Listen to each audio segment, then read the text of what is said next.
Alright guys, this is my, I guess get home bag redo. As some of you know, I was, unfortunately stuck in Hurricane Irene, basically, and I had to live out of my go bag for a few days there, because my house was totally underwater. So, I've already basically put this to a good test, this bag, and the fact that I had to survive out of it for 3 days. Now, did I have to live in the woods for 3 days? No. Did I have to live in an abandoned building for 3 days? No. I was able to sleep in my car, use the supplies I had in my go bag, and do stuff like that. There was no open businesses in my town or anything like that because the whole town was an island, and there's just nothing open. So, basically, luckily I had MRE style foods and, you know, dehydrated mountain house foods and everything like that. I was able to still eat.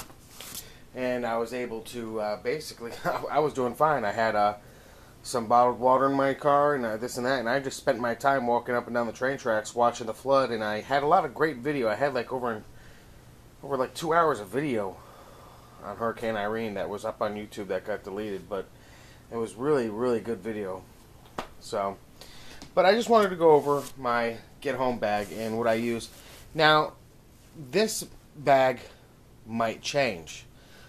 So far, I'm very happy with it, but that's not to say that I won't go with a Maxpedition or something like that down the road. This is the Condor 3-day assault pack. I also like the, besides the Maxpedition, I like the 511 Tactical 72-hour bag. The thing I don't like about the Maxpeditions, though, is they don't have any pack that has this kind of layout where it's got, to me, it's got this much MOLLE webbing and this many packets on the outside. They have basically their packs, they have like 25 little compartments when I really only want like 3 big compartments. You know what I mean? Like, for some reason the Maxpedition just, it doesn't have this. I mean, I know they might have changed it since in the year or 2 years that I've had this pack or whatever, and I just haven't looked at Maxpedition gear, but they didn't have anything like this. This right here, this is my sleep system. My whole entire sleep system is in this right here. We'll go over that video. I've got to redo the whole entire video. Underneath the pack, I hang my sleeping bag, and then I usually hang my Gerber LMF from here. On this side, this is my water filtration side. I also, on the lap belt, I keep a Ultimate Survival saw, Ultimate Survival Technologies saw. This side is my cook kit. That's basically my whole cook kit. And then I have a, I'll show you, a basic medical kit that gets attached right here, right there, and a fire kit that gets attached right there. That's my kit. I also have the water filter, which goes in that water filter bag. This is the water filter bag. But these to the side, because they're gonna be a separate video. The bag comes with plenty of room. As you can see, you have plenty of room in here for a canteen cup. The water filter fits in here just perfectly because it nests right in the cup. I'm not going to do it now. It nests right in the cup, and therefore the cup provides extra protection, so if I ever fall or anything like that. On this side, I keep my cook kit, which, as you can see, this is the windscreen. This is the whole entire cook kit. It's also got a little fire starter on it, just in case the sparker on it goes bad. Well, look at how big that compartment is. You know, I've got 2 of them. Here is my sleep system. Completely opens up. This is a tent footprint that I use as a little tarp. This is the Emo single nest hammock. And this is the Emo bug net for the hammock. This came with, I'll show you. This came with these carabiners, whatever you want to call them, carabiners, that were extraordinarily heavy. The carabiners that thing came with are these metal. I mean, these things weigh a ton. I replaced it. Let me see if I can get to it without going crazy here. I replaced it with basically some lightweight options. I don't know if I'm going to be able to get to it.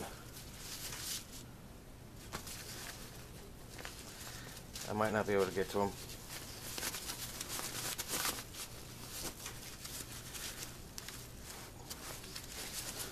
Yeah, I can't find them. They're in there though. Yeah, I'm not going to go crazy here. Let me just see real quick.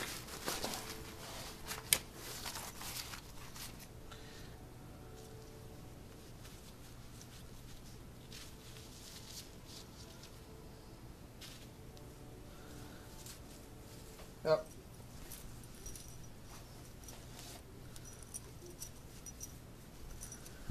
All right.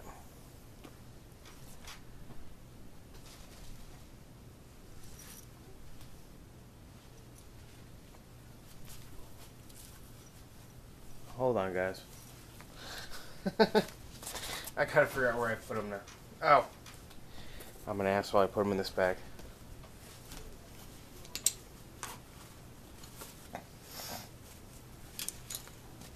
Here we go. The hammock came with those heavy-duty hooks. And I put these real light. I mean, these things don't weigh anything. I knew it was one of the two. But it's funny because these things, the two of these combined, weigh more than the hammock. Alright. So that's basically my sleep system with the sleeping bag. The sleeping bag is, you know, self-explanatory. Let's get to the inside of the bag, the main compartment. I got this full of shit, guys. Just because I was transporting it. I was not transporting it, but I was just doing something. I was moving it around and I was going through it, so I just threw everything in there so I could put a video together real quick. But you can see the gargantuan. I mean, that's a good sized compartment with tie downs. Has a plastic plate that goes through the back here. That goes right through this compartment right here. This is your water compartment right here. It can come up. The water can come up right through here. Comes right up that middle. It also has netting and screens for everything.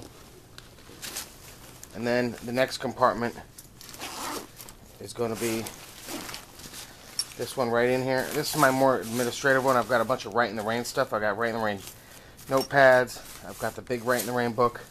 I got to get some of the Write in the Rain pens. I've got a small signaling mirror, another fire starter. I've got like 10 fire starters in my whole kit. And then in here, this is basically, this is my food module. This is where all the food goes. This is not all the food. I'm sorry. I should say this is certain foods go in here. Certain foods go in here. And here I basically, this is your walkie-talkie area.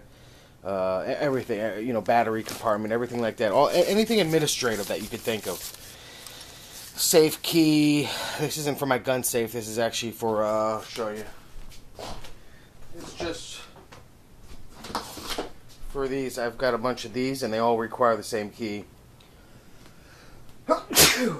I've got a bunch of keys made, and I have them. Some of the keys are in caches that are spread throughout the area and stuff like that. And then I have certain things that are locked up and that are, you know, hidden. So if for some reason the world were to go to shit and somebody were to find something, they wouldn't even, you know, they wouldn't even think anything about it because, hey, I can't get in that area because there's a lock on it, you know. So maybe they're not good at cutting locks, maybe they don't have whatever, but I could basically go in an area and lock the door behind me with something like this, and then it looks like, oh, this area is not used or whatever, and then I'm also able to get myself out. It's just, I mean, not that I would lock myself in somewhere, but it's just something to think about. Having some of these, having some stuff locked up with these, and then having them all use the same key, and then having the key everywhere is key. Especially if people don't know what this key is for. You know, is key? No pun intended. All right, guys. That's it for the introduction for the bag. Have a good one.